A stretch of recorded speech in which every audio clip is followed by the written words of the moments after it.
You're listening to an Airwave Media Podcast.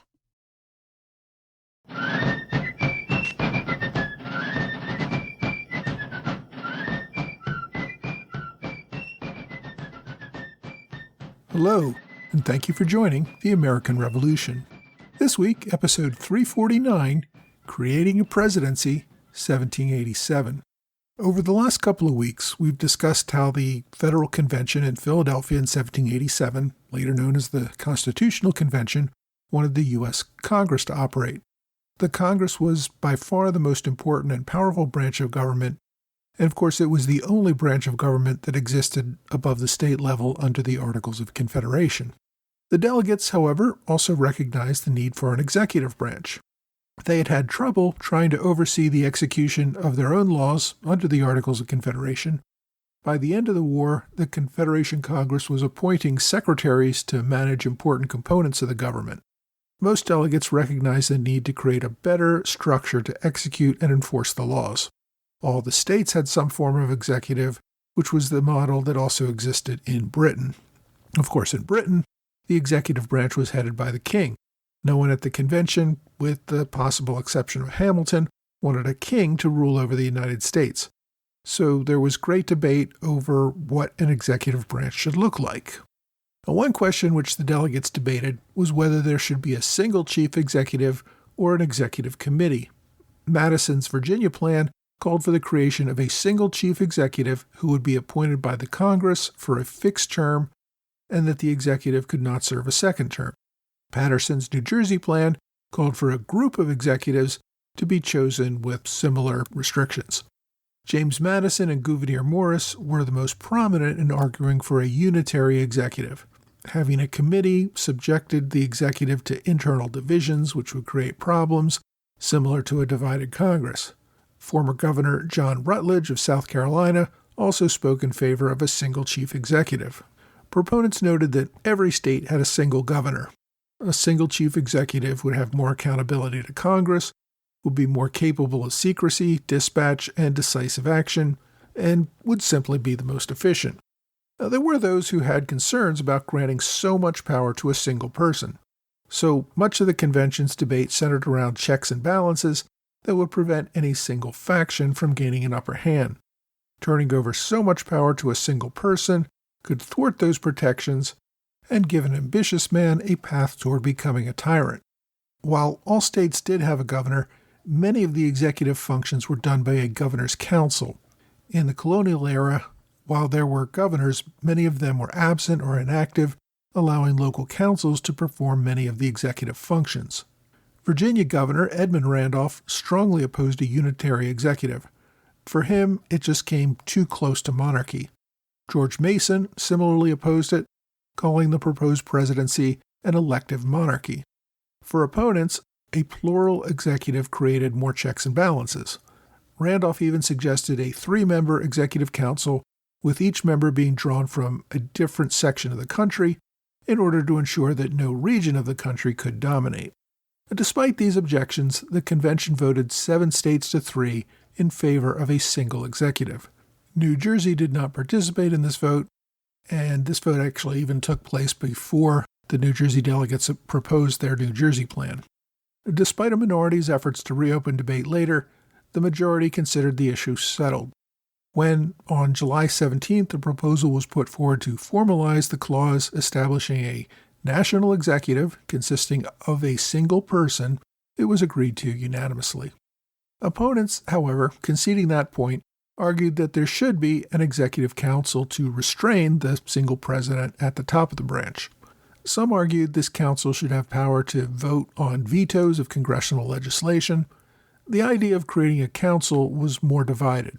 On the same day in July when the convention voted in favor of the single executive, it voted only 4-3 against creating an executive council. Connecticut, Maryland, and Virginia supported the creation of a council. Massachusetts, Delaware, North Carolina, and South Carolina voted it down. The Pennsylvania and Georgia delegations were split and could not vote. New Jersey was absent, and the New York delegation had already gone home. The delegations also had to contend with how the executive would be selected. both the Virginia and New Jersey plans suggested that the Congress should select the executive. And this was how many states did it. The state legislature would choose the governor after a legislative election. This helped ensure that the executive would be someone who would faithfully execute the laws as passed by the legislature. Now, even in states that independently elected a governor, they usually had a governor's council that was chosen by the legislature to ensure the executive would act in compliance with the legislature's wishes. The people at this time were especially dubious of an independent executive for fear that this person could easily turn into a monarch and a tyrant. Many delegates, however, favored an executive elected by the people. James Wilson and James Madison both spoke passionately on the issue. Many of the proponents were the same as those who had supported proportional representation in Congress. This new national government was supposed to be a government of the people, not of the states. The direct election of the executive would be a part of that. Proponents of an elected executive noted that direct elections of governors in Massachusetts and Pennsylvania had led to capable, well-respected leaders who tended to respect the will of the people, as long as there were other limitations on the executive that would prevent any tendency toward tyranny.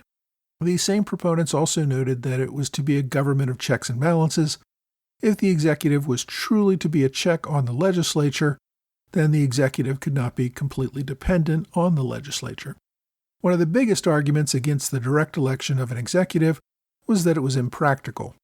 There would be almost no leaders who were well-known nationwide. Different states or regions would support local leaders, but none would truly have the confidence of the entire nation. One factor that sat in favor of an elected leader was sitting right there at the convention. Pretty much everyone at the convention assumed that George Washington would become the first executive. That fact had also probably influenced the decision to have a unitary executive in the first place. It also encouraged the idea of directly electing this executive. Washington was one of the very few men who was known nationally and could be a favorite by voters everywhere. But what was going to happen after Washington? He had gained notoriety through his war leadership. How would future executives come to be known by people in all regions?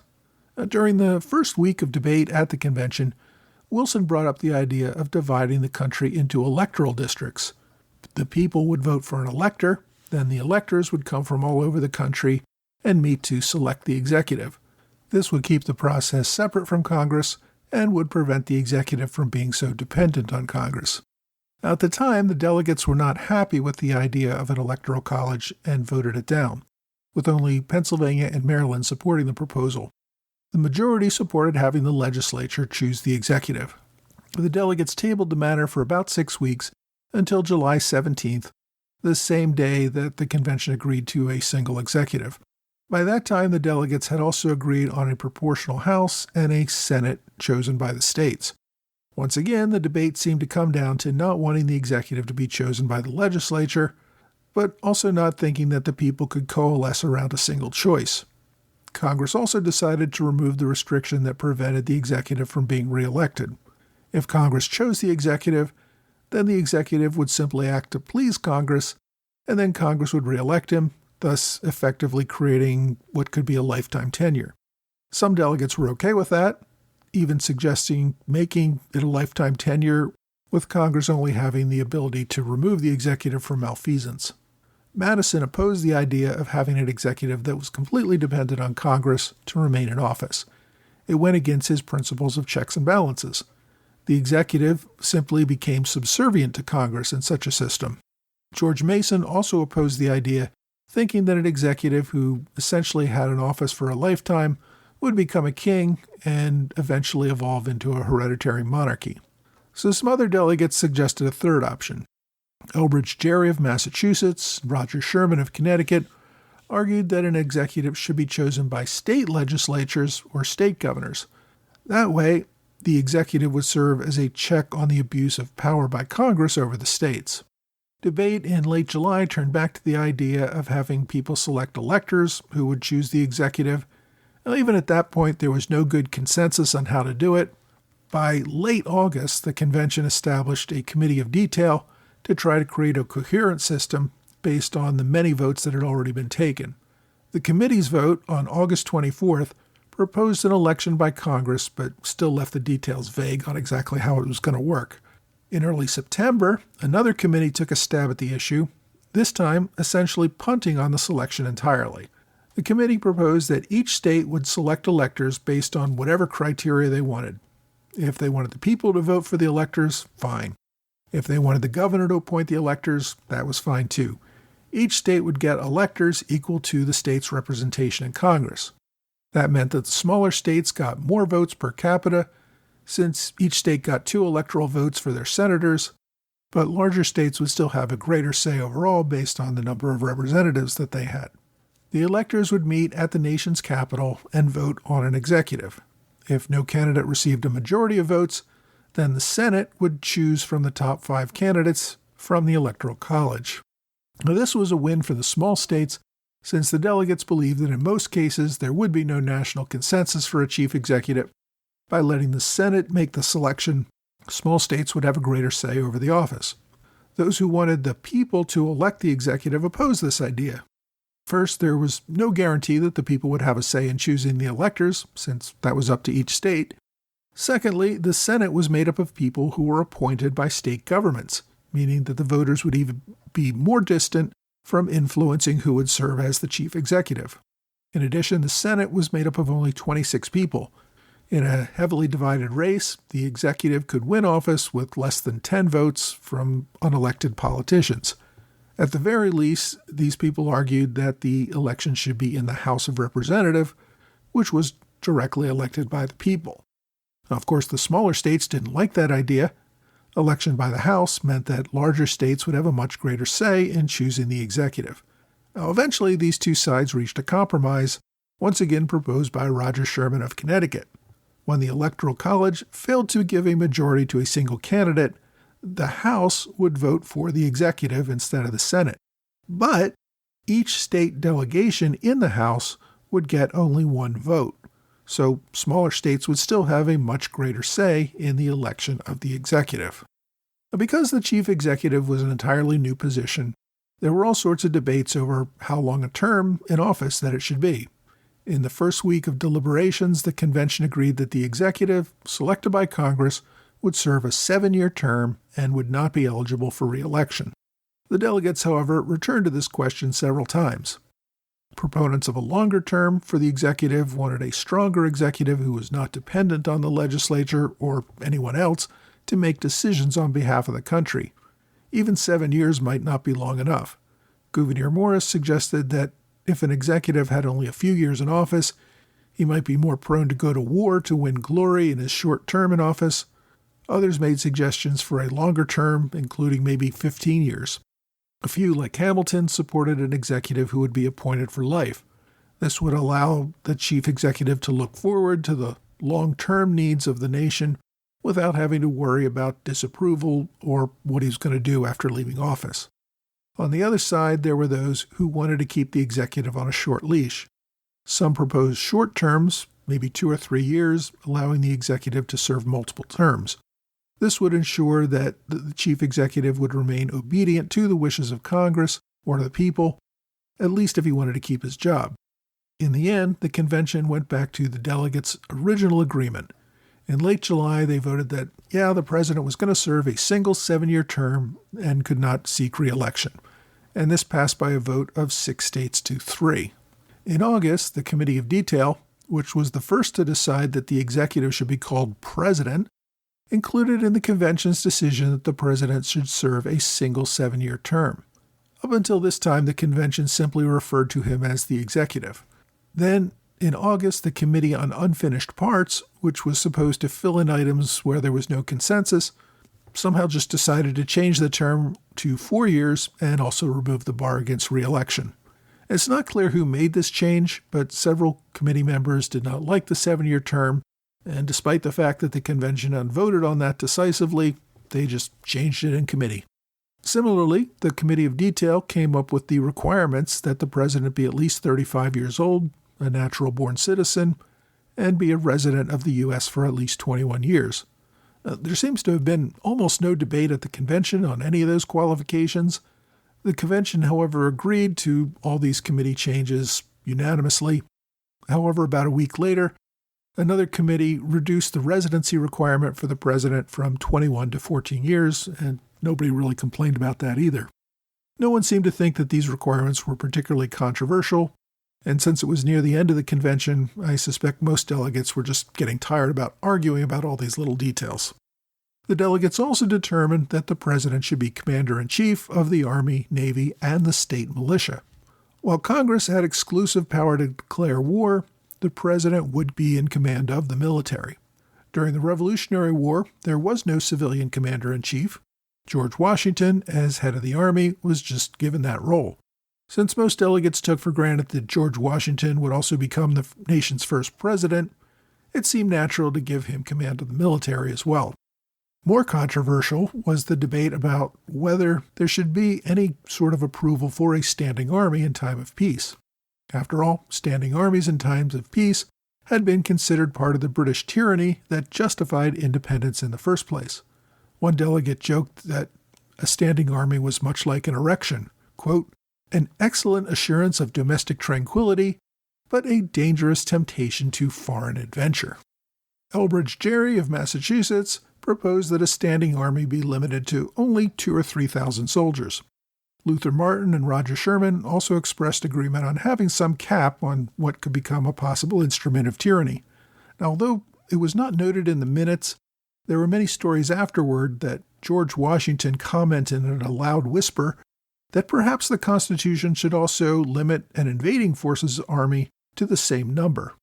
This was an obvious joke that pointed out the very obvious problem that placing an artificial limit on the size of the army put us at risk in times of an invasion of a much larger army. Other delegates noted that the U.S. should not be hamstrung during a time of build-up to war, and that a standing army also had the benefit of deterring an attack. In the end, the convention was silent on the matter, neither requiring nor prohibiting an army of any particular size. The delegates also gave the president the power to appoint judges, ambassadors, and other officers within the government. Congress had the ability to give the power to the president to appoint some offices on his own, but generally speaking, the president would have to get the advice and consent of the Senate on all appointments. There were those who favored the idea of giving the president exclusive power on appointments. There were also proposals to include the House in approvals. Concerns over factionalism in the House caused that idea to fade rather quickly. Most delegates wanted Congress to have some say in the appointments process, though. The Senate was seen as the more deliberative body, similar to a governor's council in many states. Those state councils often had the power of approval, while general assemblies did not. Since that seemed to work well at the state level, that was the same general procedure they put in place here. Now, at one point, Madison suggested that appointment only require the support of 1/3 of the Senate. The idea was that the president should get his appointments unless there was an overwhelming majority in the Senate that was against it. Madison did not want to see a president's administration hamstrung by a small faction within the Senate. Others argued that the process should be reversed, that the Senate should make the appointments and the president would be given the power to veto appointments. In the end, though, the presidential appointment with majority Senate approval won the day. For treaties, the convention opted to keep the House out of the process entirely as well. The need for confidentiality, careful deliberation for diplomatic matters, meant that most delegates thought the House would be ill-suited to this job. The delegates did require a 2/3 in the Senate vote to approve all treaties. The Articles of Confederation had similarly required a supermajority for treaties. Also in a lot of delegates' minds was the treaty that John Jay had recently negotiated with Spain that had convinced many Southerners that they needed to make sure that there was a much larger and broader consensus for all treaties and that they did not get outvoted by the more numerous northern states. Other than foreign policy matters, the convention defined very little for the president other than to take care that the laws be faithfully executed and the commissioning of government officers. It also stated that the president should provide information from Congress on the State of the Union and make recommendations to Congress. Finally, Congress retained the power over the president by giving the House the power of impeachment and the Senate the power of removal by a 2/3 vote. Originally, the convention said the president could be removed for maladministration or neglect of duty, but some argued that there should be a stronger reason for removal, eventually settling on the language of high crimes and misdemeanors, as well as treason and corruption. Next week, we turn to the creation of the courts and other matters that the convention decided before finally wrapping up its business.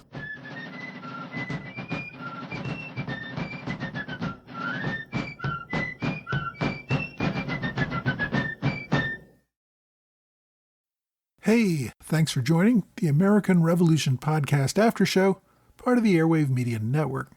Thanks to my Patreon supporters in the Alexander Hamilton Club, George Davis, Mike Hager, John Celentano, Michael Mulhern, and Mitchell Anderson. Thanks to Robert Morris Circle supporters, Jason Harrison, Anthony McGinnis, and Gordon Kemp. And I also want to thank Lidor Gorin for a generous one-time gift via PayPal. Earlier this week, we had our live Zoom Roundtable event with John Moss, the author of From Trenton to Yorktown. I mentioned in episodes leading up to that event that you could get notices about these live events, which I try to do each month, by signing up for my mailing list on MailChimp or by joining on Patreon, even as a free member. Now, some people who signed up on Patreon did not get a notice of the meeting. I post the notices of the meeting on my Patreon page, but some people who signed up on Patreon have set their settings so they don't receive an email of notices of my postings. If you want to use this method to get notified about upcoming events, be sure to allow yourself to get an email of my Patreon notices. That way you can be informed of these events. Again, if you just want to sign up to my mailing list and only get those emails, that's a good way to do it as well. This week, we went through the convention debates about the executive. As I noted in the main show, for most of the convention, they really didn't even call this position the president. That was something that happened with the Committee of Detail in August, which was about 2.5 months into the convention. I also noted that the Committee of Detail made a bunch of other additions or changes to the presidency. I hope to discuss the Committee of Detail more in an upcoming episode, but essentially this committee was established to make the convention coherent and fill in lots of details based on all the votes at the convention had taken up until that time. The committee members, however, used that power to change things that had been decided differently by earlier votes of the convention. And it's not clear if they just didn't have all the details on those votes correct, or they just didn't care and thought that certain details should be different. The whole convention did have to vote on the committee proposals, but as I mentioned, by that time the delegates were just sick of arguing, and some had even left town. So it was a pretty good way to push through things that you wanted but could not get majority support for earlier in the convention. Now, there have been a few constitutional amendments that related to the presidency. The very first came right after the 1800 elections. I said in the main episode that most delegates never thought that most candidates would get a majority of electoral votes, at least after Washington left office. No one had that kind of national support. What the delegates did not anticipate was the rise of political parties. By 1800, like-minded men realized that they needed to coordinate their votes in order to win the presidency. They formed political parties so that they could rally around one person to become the president. The problem was that the Constitution gave each elector 2 votes. They just totaled up all the votes. First place became president, second place became vice president. By 1800, the Democratic-Republican Party determined that their ticket should be Thomas Jefferson and Aaron Burr. So all the good electors from that party voted for both men. This resulted in a tie. Congress then had to step in and vote multiple ballots without making any progress. They voted dozens and dozens of times. Nobody could seem to break the deadlock. Finally, it was Alexander Hamilton, who hated Burr more than Jefferson, who finally convinced some members of Congress to change their votes and break the deadlock, making Jefferson the 3rd president. After that fiasco, Congress proposed the 12th Amendment, which had delegates designate their votes for president and vice president. The next big change to the presidency came with the 20th Amendment, passed during the 1930s. This amendment moved up the inauguration from March until January, so the country didn't have a lame duck president for 4 months. It also made clear that the vice president became president if the president died. Before that, the Constitution simply said he would assume the powers and duties of the president. The amendment also dealt with the contingencies of a president who died after the election but before taking office, or the case of a president who was not qualified to take office on Inauguration Day. Next came the 22nd Amendment, which restricted the president to 2 terms in office. Up until that time, the presidents followed Washington's tradition of stepping down voluntarily after a maximum of 2 terms. When Franklin Delano Roosevelt broke that tradition and ran for and won a 3rd and 4th term, Congress proposed to mandate term limits for all future presidents. And finally, there's the 25th Amendment, which has actually become a popular topic on social media in recent years because it deals with the fitness of a president to serve in office, and opposition parties have had a lot of fun using it to make fun of presidents who they deem not fit for office. In fact, this amendment was designed to provide a way to remove a president who was mentally incapacitated. The consideration came up after the assassination of John F. Kennedy. Lawmakers after that wondered what would have happened if the bullet had left the president comatose but not actually killed him. There would have been no way to remove him from presidency short of impeachment. So the 25th Amendment was designed to allow for a way to remove a president in such a situation without having to impeach him. Basically, everyone had to agree that the president had lost his mental capacity and had to be replaced. That same amendment also provided a way to fill a vacancy in the vice presidency. Before that, if a vice president assumed the presidency, then the vice presidency was simply left vacant until the next election. This amendment was put to use when Vice President Spiro Agnew resigned under a scandal in 1973. Congress then appointed Gerald Ford as the first appointed vice president, and of course he went on to become president when President Nixon resigned a year later. So the presidency, which probably got too little debate at the convention, has had to have several amendments to the way it works. My book recommendation this week is called Plain Honest Men, The Making of the American Constitution by Richard Beeman. The title of the book comes from a quote by convention delegate Robert Morris, who said, "While some have boasted it as a work from heaven, others have given it a less righteous origin. I have, for many reasons, to believe it is the work of plain, honest men." The book looks at the convention debates, arguments, and compromises, trying to help us understand what the delegates were thinking and why they came to the conclusions that they did. I think it does a great job of guiding us through the convention without the author trying to insert his own opinions or bringing in all the baggage that has been attached to the Constitution after its implementation. This is a pretty sizable book, and it's one that's maybe a little harder to digest than some of the others I've recommended. It's over 400 pages. It was first published in 2009, comes with an additional 100 pages of appendix notes and indexes. The author was a professor from the University of Pennsylvania, and he died in 2016. My online recommendation is an older book called The Growth of the Constitution in the Federal Convention of 1787 by William M. Meigs. What I like about this book is that it takes the final Constitution and it lists each section and clause of the Constitution as a different part of the book. So it gives all the convention debate that deals with every single clause in the Constitution. This is a great way to find debates by topic rather than by chronology, so this makes it a wonderful research tool on debate if you're trying to look up something related to a particular topic in the Constitution. If the last name of the author, Meigs, sounds familiar, the author William Meigs is the great-great-grandson of returned Jonathan Meigs, who of course played a big role in the Revolutionary War. Now, this book was published in 1900, meaning it is in the public domain. I've included direct links to the book on archive.org from my blog and website. My question this week asks, in the 1760s, Benjamin Franklin envisioned full incorporation of the American colonies into England with a parliament eventually meeting in Philadelphia. What would the world be like today if Britain was centered in the USA and Canada? Well, I don't think Franklin ever envisioned that the entire British Empire would be represented in a single parliament.